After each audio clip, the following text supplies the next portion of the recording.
It never happened before and it hasn't happened before afterwards.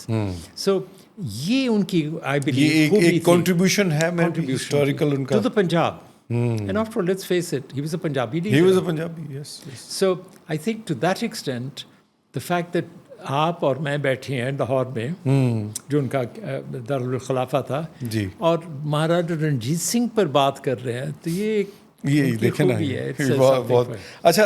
آگے چلتے ہیں. جب مہاراجا کا انتقال کے قریب آ رہے تھے تو تھوڑا سا ان کی سلطنت کے اندر ایک کیوس سٹارٹ ہو گیا تھا ایز ہسٹورینز سے, اور اس میں فقیر اعجاز الدین صاحب کا کیا رول تھا؟ پھر اس کے بعد نونہال سنگھ کا مرڈر, پیپل سے کہ وہ مرڈر تھا, وہ ہوتا ہے. ایکچولی یہ ہوا تھا کہ فقیر ان کے بیٹا تھا کھڑک سنگھ جو زیادہ سمجھدار نہیں تھا, زیادہ سمجھدار ویسے ذرا حفیمی تھا جی, مگر ان کا جو پوتا تھا فقیر جو نونہال سنگھ وہ بہت تیز تھا جی, اور جذبہ بھی جوشیلا بھی تھا. جی جی. تو اس کو جب دربار والوں نے دیکھا کہ یار رنجیت سنگھ کا تو انتقال ہونے والا ہے تو یہ نہ ہو کہ یہ ٹیک اوور کر کے ہمیں فارغ کر دیں, اس کو پھر پشاور بھیجا گیا. جی جی بالکل. اور وہاں اس کو جب اس کو وہاں اطلاع ملی کہ تمہارا دادا مرنے والا ہے تو وہ بھاگا گیا, آیا واپس. اور یہاں پھر کھڑک سنگھ جب گدی پر آ گئے, تخت پر آ گئے, اور ان کے ساتھ نونہال سنگھ تھا. کہا جاتا ہے کہ ان کو تو حفیم سے مارا دے گا کھڑک سنگھ کو. نونہال سنگھ ایک ایکسیڈنٹ میں مر گئے جس دن ان کا انتقال ہوا تھا, اور وہ گئے تھے شمشان پہ ان کو جلانے کے لیے. تو وہ واپس اس کو بڑی بے چینی تھی کہ میری تاج پوشی ہو جلدی سے, تو وہ بغیر وضو کیے ہوئے وہ بھاگ کر وہاں سے آیا, اور اس وقت تھا جہاں مہاراجا رنجیت سنگھ کی سمادھی ہے, وہاں سے روشنائی گیٹ سے آ رہا تھا تو وہ گر گیا.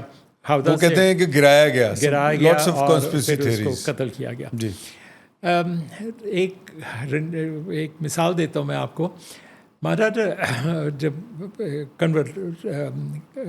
نونہال سنگھ تھے دربار میں, انہوں نے ایک خط تیار کیا انگریزوں کے خلاف اور مقابلہ کیا انگریزوں کا. تو یہ خط تیار جب ہوا تو دربار میں پڑھا گیا, عزیز الدین صاحب کو بلایا گیا کہ یہ متن ہے, آپ کیا رائے ہے.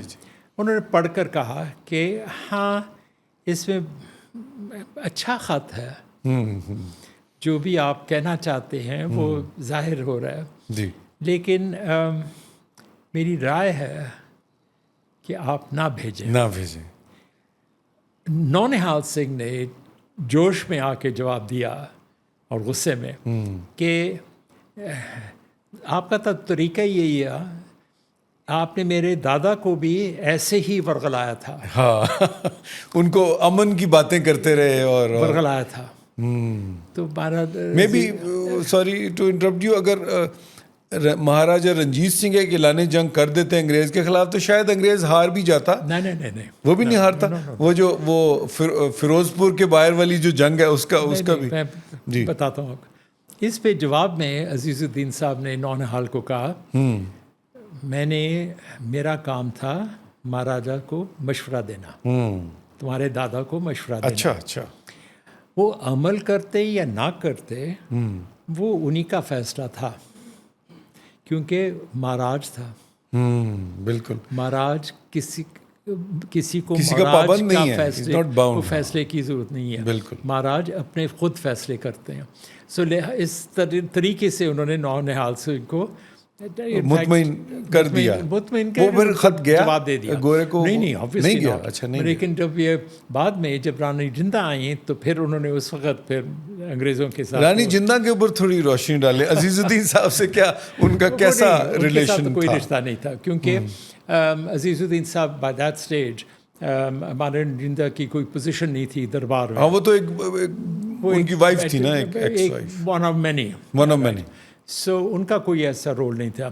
ان کا بنا تھا جب شیر سنگھ کا انتقال ہوا 1843 میں. اس وقت تک عزیز الدین صاحب مر چکے تھے. سو